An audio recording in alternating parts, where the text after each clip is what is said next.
We're on right now with Sue. Sue, what's going on? Nothing. Post-bubble life.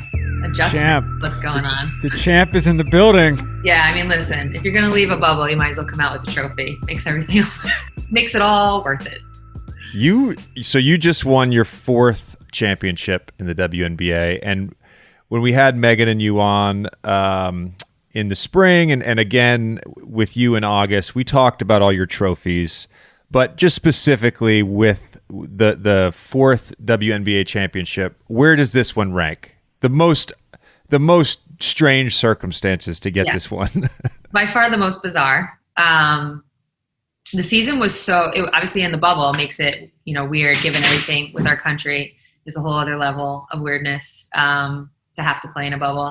For me personally, what makes this one so unique is that I was dealing with an in-season injury. So I really only played. I'm like joking about it. I'm like, I'm in great shape now. I could play like a whole other season now because I only had to play half of it. And it was already, reduced games. So it was kind of a weird mental game that I had to like kind of combat, which is you're in the lineup, you're out of the lineup. So you get in the flow, then you're immediately out.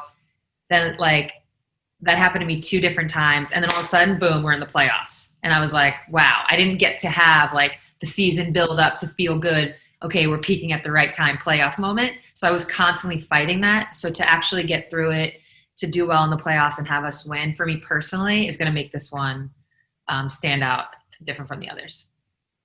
The 16 assists in game 1 probably helps make it stand out as well. I mean, I think you came back with 10 in game 2. I mean, just your guys' offense, the ball movement, the way you played in the playoffs. I mean, you guys just dominated. And obviously you and Las Vegas were both 18-4 in the regular season, but just in terms of dominating the playoffs, that's probably as good as it gets, I would assume, for any team you've been on. Yeah, I mean, listen, you've got these like generational talents in Breanna, Stewart, and Jewel Lloyd, both on our team, both playing at like an incredibly high level. I don't know exactly what their shooting percentages were, but like Stewie had 37 in the first game. Jewel was like, who knows, averaged over 20 for the 3-game series or for the 5-game series that we only played 3. So they were playing at a crazy high level. And the way our offense is, it's very selfless. We move the ball, we find people. So when they're hitting, it's just, I mean, it's very difficult to stop. And, Bill and Beer had to call us front runners, which was always nice. I was like, I guess that's a compliment. Better than being, I don't know, what's the opposite, a back runner? I'm like, we're good then. Yeah. I was going to ask you, obviously know the utmost respect to the teams you beat and everything like that, but have you been in a situation like this where, I mean, the margins, obviously the final game you won by 25 plus, but the margins throughout the playoffs were just substantial in a way that is unique in the championship run. Usually you lose a game, or even if you don't lose, there's a bunch of close games or whatever it is. And it was like you guys just got rolling and you just never let up. Yeah, I mean, so this is one of those things where there's a lot of things that are true. And so we had our full roster. Not a lot of teams could say that in this bubble experience, so that's true. Vegas specifically, they had a huge injury right in the series right before ours in the semis to Derek Hamby, 6th man of the year. So that was 6th woman of the year. That was huge. That hurt them. But we also played really well. So it's like all these things are true. And to be honest, the series before Vegas, we played against a really good Minnesota team, this like young, up and coming, really well coached. Cheryl Reeve has proven herself time and time again. And the games were hard. They were hard from like a strategic standpoint. Like every single game, we had to make an offensive adjustment and a defensive adjustment from game 1 to game 2 to game 3. But I think it's the best thing that happened. So it's like if I could pinpoint one thing that got us to that game 3 of the finals, which everyone saw was a blowout, it was the semis. It was the semis that prepared us for it. How many days were you in the bubble? Did you count? Did you have wall markings going? I did it. But I definitely know it was like 3 months. So okay, so 3 months in the bubble. Days. And was Megan there the whole time with you? Yeah, she missed the first. She came in like maybe 2 to 3 weeks after it started. I'm just wondering about just the emotional and mental stability that having her there provided, that a lot of players for, the WNBA and for the NBA didn't get, and how important that was. It was huge. it was like every time I even went to complain with my teammates, I'd be like, let me pull that one back because I have to have someone here to like keep me sane. Because it was so much downtime. We talked about it last time. It was like you couldn't get away from basketball. It was surrounding you. There wasn't much to do to like distract from that. But I was the, one of the few. There was there was a handful, maybe more, I should say, who had their significant others, and I was one of them. And I was very lucky because, again, for me, this season was mentally very difficult given I had to deal with some injury stuff. So to have Megan there was huge, just to like, not like calm me down, but like take my mind off of it, or like have someone to go get food with, constantly have like a buddy, to be honest. It was huge. What was the first thing you did when you got out? We got out. Ground. What's the first thing you did when you got out of prison? Yeah, exactly.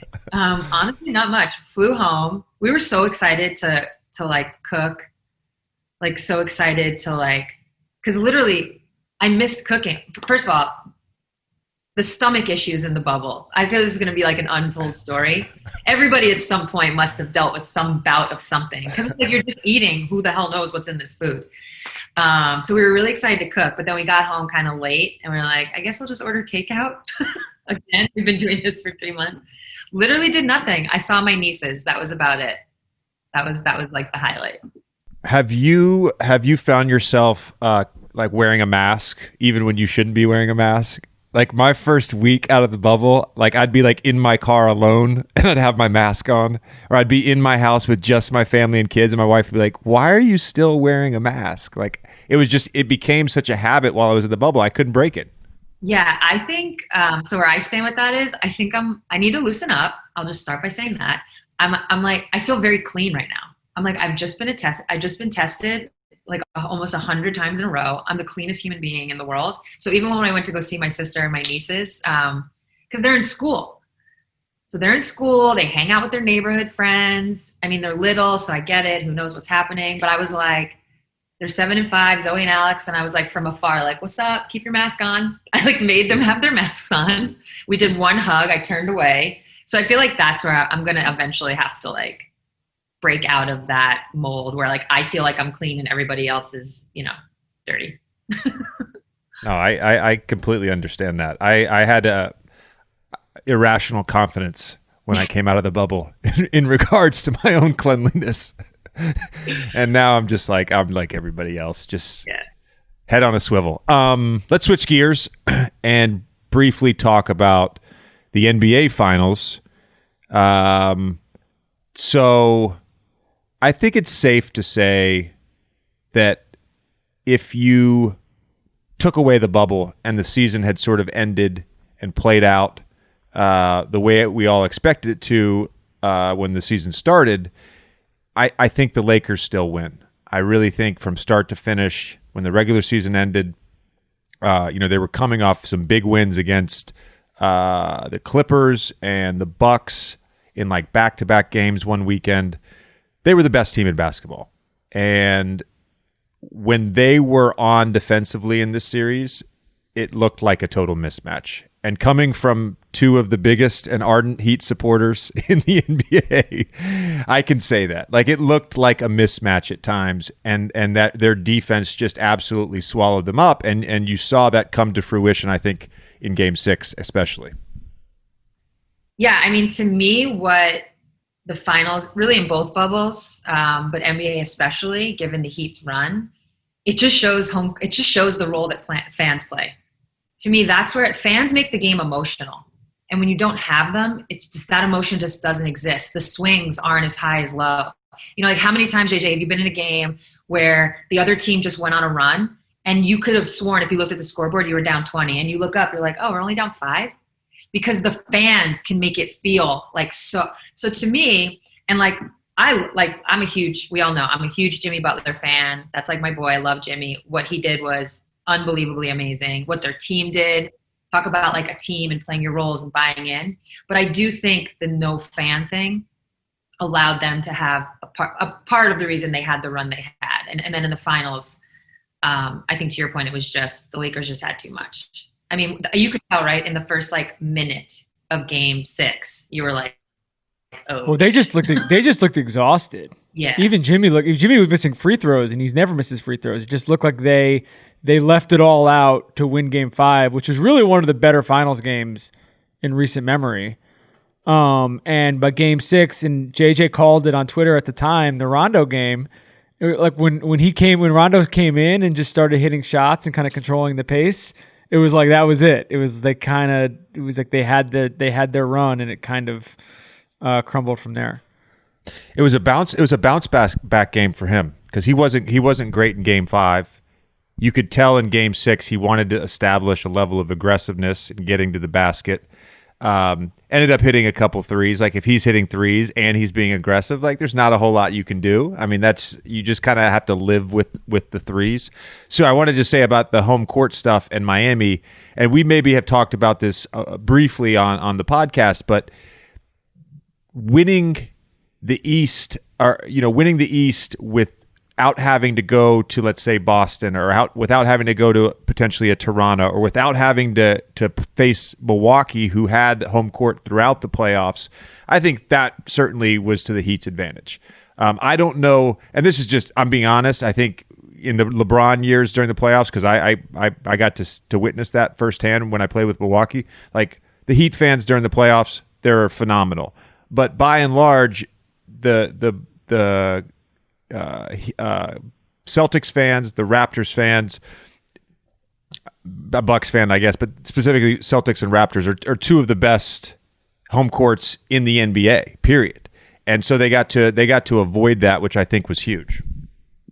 Yeah, I even think of, we were technically the 2 seed against Vegas. And our first 2 games, if you look at the score, we definitely controlled the games, but there were moments in each of those games, particularly in the third quarter, where Vegas came back, took the lead by 1 or 2 points. If we're in Las Vegas, that could easily turn into 10-point lead, and then it's a whole different game. So yeah, that was people were trying to ask me about home court advantage during the regular season, and I was kind of like, nah.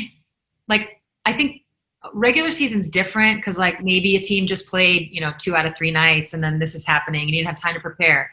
But in the playoffs, I mean, to me, it was a huge. It was missing. The fans were missing. They play a role.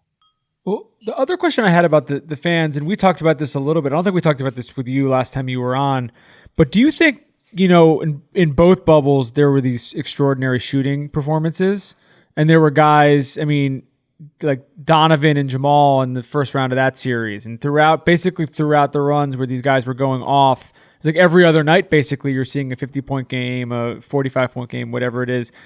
And we've talked to a few players who attribute some of that to this. Basically, when you're an empty gym and it starts falling, you just go, and you don't have any of the distractions basically to take you out of that. Did you see that as well as a shooter and also someone feeding shooters? Yeah, I did. I actually thought it going into the experience. I was like, okay, this could be a player in all of this, not having, because it goes both ways, right? You could be, okay, when you're on the road, that's an easy one where it's they're all against you. So that can impact how you play. But I think it goes the other way too. When you're home and you rise up for a shot and you can feel your home fans be like, because they're getting ready to explode. There's a different, it's not really it is pressure. It's not a negative one though, but it's if I make this place is going to erupt. And none of that existed. It just wasn't there. And correct me if I'm wrong, but last night I feel like they said on TV, maybe, is the NFL having higher scoring right now also? I think so. It is. The Danny shot, that, the how it played on TV versus what it must have been in the gym there, was just an empty gym, and he just didn't hit it. When the Golden State Warriors would go on a run, and Steph would get going, and he'd be doing his shimmying, and he'd shoot a shot, and you get that, I mean, you would feel that as an opposing player. When you're playing in Philly and you're playing on your home court, you feel ready, you're ready to get booed when you take a shot. So it's a little different playing in Philly versus anywhere else. I want to ask you both just about the feeling of celebration, and Sue, you can speak to this firsthand because you just went through this for the 900th time in your career. But watching the Lakers celebrate, there's just something so awesome about that. And watching LeBron just fucking in king mode, just in king mode, getting up to the podium with a cigar. I loved all of it. Rondo and these guys taking their shirts off, chugging champagne. I loved all of it. It was so fun as a fan to watch that. Yeah, I think Mike Breen said it on the call. He was like, "This is my favorite part because everybody turns into a little kid," and it's so true. Like we all just turn into like, I don't know, that whatever 9-year-old version where you're like 3, 2, 1 in your backyard.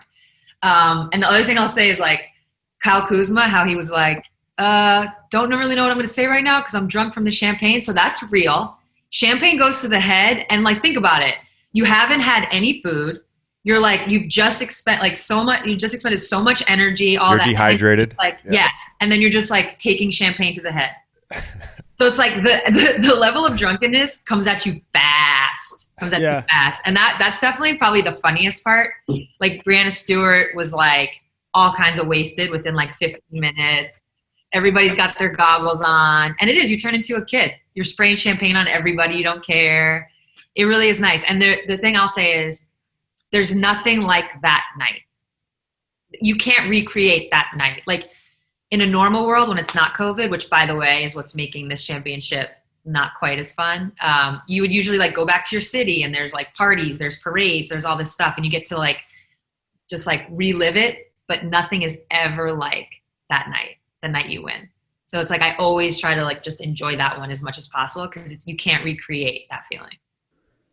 So do you think about like were you thinking that night were you thinking about like legacy at all? And I asked this for you also. I mean, it's a similar conversation for LeBron. You know, just everyone in the media was talking about what it means for him to win in in the third city. You know, to win a championship. But for you, we saw the stat right after you won. It was you became the third player in WNBA or NBA history to win titles in 3 different decades, which is crazy. So like take all the UConn out of it. Still, you're one of 3 who've ever done this. Is that something that is in your head at all, or are you kind of just like in the moment? No, it's not really something I think about. I think, 3-4 years ago, I definitely feel like I had interviews where I'd be like, oh, I want to leave a legacy, whatever. But now I'm at this point where I'm like, they only really ask you that question if you've already done it. Like we're going to ask you about your legacy because you've probably already done something. So it's kind of, to me, it's already written, it's taken care of. I personally, it's been great. A lot of people have been like putting me and LeBron in like the same picture on Instagram or like putting us together. I do think it's different. Like he had this whole revenge thing. I feel like I'm on borrowed time. I'm like about to be 40. It technically is both of our 17th seasons, but it's actually my 19th. I just was injured 2 of the seasons, semantics. But my point is like, I've almost been in this for 20 years. I'm on borrowed time. Like I literally shouldn't be here. So these last 2 championships, especially this one though, I'm kind of like, cool, like add it to the list, but it wasn't going to make or break me. You know what I mean? Yeah. Before we get to our interview with Coach K, and we're going to have you on later for the draft, I do want to ask you about Russell Wilson's comments and just how cool that was to see one of the greatest quarterbacks in the NFL right now give you a shout out for your clutchness. Yeah. I mean, Russell's been in Seattle now, I don't know how many years, but he represents Seattle in so many ways and represents Seattle sports. And he has brought greatness, in terms of the Seahawks to the city. So to have somebody who like is kind of like, representing the same place as you, talk about you in that way, wear your jersey. I mean, it does. It means a lot. In like the larger landscape of sports, giving a female shout out in that way, it means a lot. And kind of recognizing it. Because obviously, the big where people get caught up is comparing male and female sports to each other. And I think for me, it's like, why do you have to compare it? It is what it is and it's great in its own right, And I think that something like that saying, oh, I was like super in the clutch, saying that is putting it on the same level without the comparison. And so it does mean a lot. And that was really cool for him to do and for me to see. My dad was super hyped on this, actually. I'll just throw that out there. Sue, never forget who had your poster on their wall 17 years ago. I never will. Never forget. He started a trend. Okay. Took a while. He was first.